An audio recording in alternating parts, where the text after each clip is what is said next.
এই যে বড় বউ, ওকে নিয়ে পীড়িত করলেই চলবে? এদিকে টেবিলের উপর যে এটো বাসনগুলো পড়ে রয়েছে সেগুলো মাজা ঘষা করবে কে? হ্যাঁ, কটা ঝি চাকর আছে? যাচ্ছি না, চলো না দিদি, আমি তোমার সঙ্গে হাতে হাতে কাজ করি। ও বাবা, কি পীড়িত রে! দেখবো দেখবো কত কাজ করতে পারো। দেখি তোমার বাবা মা কি গয়না পরিয়ে শ্বশুর বাড়ি পাঠিয়েছে। গলার ওই দুটো সোনার না ইমিটেশন? আমার মা বাবা নেই, ছেলেবেলাতেই মারা গেছেন। আমি মামার কাছেই মানুষ। ও, মা বাবাকে খেয়ে বসে আছো? ধন্যি মেয়ে। এখানে এসে আবার তো নতুন করে মা পেলাম। ও বাবা, কি কাব্য মারা কথা রে বাবা। শিখে নাও মেজো বউ, শিখে নাও। আমারও ওসব ন্যাকামি আসে না। না, খোলো দেখি হাতটা। দেখি দেখি দেখি দেখি, ছোট ভাইয়ের মুখখানা দেখি। তোকে আবার কি খবর দিল? বা, রন্টুর বউ ভাতে যাবো বলে তৈরি হচ্ছে, হঠাৎ তনু গিয়ে বললো, তা মা, তোমার ছোট বউয়ের মুখখানা তো বেশ। এই দেখ তো, ওর গলার হারটা সোনার না ইমিটেশন? আমার তো মনে হয় ইমিটেশন। মা দেখেছেন আমার বিয়ের হাতটা এখনো কেমন চকচক করছে? এটা তো মনে হচ্ছে না, কেমন যেন মেয়ের মারি। এটা আমার মায়ের গয়না, মা মারা যাবার সময় মামার হাতে দিয়ে গিয়েছিলেন। এই সুটকেসে আরো আছে। দেখি দেখি দেখি, সরো সরো সরো না, বাবের বাড়ি থেকে কি আনলে দেখি।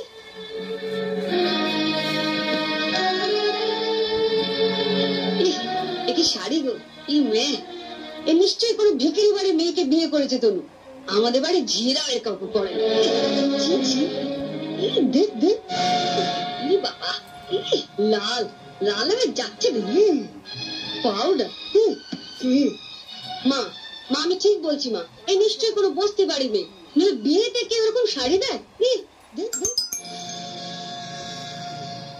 বাহ, এই শাড়িটা কিন্তু বেশ, তাই না মেজে বৌদি? মোটামুটি। হ্যাঁ মা, আমাদের এখন আমাকে মানিয়েছে, খুব সুন্দর মানিয়েছে, ভালো, খুব সুন্দর। আমি শাড়িটা নিয়ে যাচ্ছি, রন্টুর বউ ভাতে পরে যাব। শোনো, রাত্রিবেলায় ভালো করে আমি এসে সুটকেসটা ঘেটে দেখবো, কিছু যেন শরীর রেখো না। মা, নজর রেখো। শাড়িটা রেখে যাবে মানে? শুনলে না, ও এটা পরে ওর বন্ধুর বউ ভাতে যাবে। বউ ভাতে যাবে? নিজের শাড়ি পরে যাক। বড়লোক বাড়ি বউ ভিকিরি মেয়ের শাড়ি ধরে টানাটানি করছে কেন? ও মা, মেয়ের কি চোপা গো, আস্তে না আস্তে। আমি বলছি শাড়িটা ছাড়ো। না, আপনার মেয়ে না বলছিল আমার মামা যেসব শাড়ি দিয়েছে তা নাকি ওদের বাড়ি ঝিও পারে না। তামা, আপনি আপনার মেয়ের বিয়েতে এমন একটা শাড়িও দিতে পারেননি যেটা পরে রন্টুর বউ ভাতে যেতে পারে? আপনি তো দেখছি না আমার মামার চেয়ে বেশি বিক্রি। কি কি বললে তুমি আমার মাকে? বুকে খুব বাজলো না? ঠিক আমার বুকে এমনি করে বেঁধেছিল যখন তুমি আমার পিতৃতুল্য মামাকে বিক্রি বলেছিলে। চুপ কর ছোট। না, তুমি তো যত নষ্টের গোড়া। ও আসার সঙ্গে সঙ্গে 7 তাড়াতাড়ি কেন নিজের ঘরে নিয়ে এলে এবার বুঝতে পারছি। এর মধ্যে ওর কানে বিষ ঢেলে দিলে। দিদি কোথায় বিষ পাবি যে ঢালবে? আপনি আর আপনার মেয়ে তো বিষের জমিদারি নিয়ে রেখে দিয়েছেন। ছোট, শাড়িটা দিয়ে দে। না, আমার মামা খুব গরিব, বিয়েতে আমাকে ভালো শাড়ি না দিতে পারলেও এই শাড়িটা অনেক কষ্টে কিনে দিয়ে বলেছিলেন বাড়ির যিনি গুরুজন তার পায়ে দিয়ে প্রণাম করুন।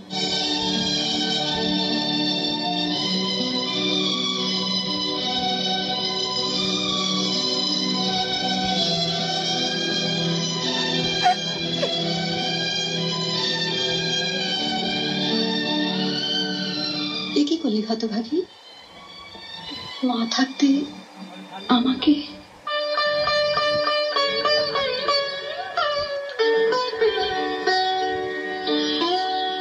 ছোটবেলায় মাকে হারিয়েছি, কত আশা নিয়ে বাড়িতে এসেছিলাম, নতুন করে আবার মাকে পাবো। কিন্তু বড়দি, ওনার যা মূর্তি দেখলাম এ তো মায়ের মূর্তি নয়। শাড়ি দিয়ে প্রণাম করলে আমার মরা মায়ের হাতটা কষ্ট পাবে। শুনলে মেজে বৌদি, শুনলে? যত বড় মুখ না তত বড় কথা। ঠিক আছে, রন্টুর বৌভাত থেকে আসে, তারপর তোমার হচ্ছে। দাঁড়াও, যাবার আগে ছুঁড়ে ছুঁড়ে যে শাড়িগুলো ফেললে সেগুলো সুটকেসে তুলে দিয়ে যাও। তুমি বড়লোক বাড়ির বউ, তোমার বাড়িতে 10-20টা ঝি থাকতে পারে, কিন্তু এই বাড়িতে তো ঝি নেই, তাই কাজটা তোমাকে করে যেতে হবে। কি হলো, তোলো। ছেড়ে দে ছোট। তুমি চুপ কর বড়দি। রন্টুর বউ ভাতে যেতে গেলে কিন্তু এই কাজটা করে দিয়ে যেতে হবে ঠাকুরজি। আমার বাড়িতে না, কি ডাকাত মেয়েরে বাবা। চল ওনাকে বলি গিয়ে যায়। তুমি কোথায় যাচ্ছ? শাড়িগুলো তোলো। মেজো বৌদি, ও বড় বৌদি, ছেড়ে দে ছোট, ছেড়ে দে, নইলে কিন্তু রন্টুর বউ ভাতে যেতে দেবো না। তোলো।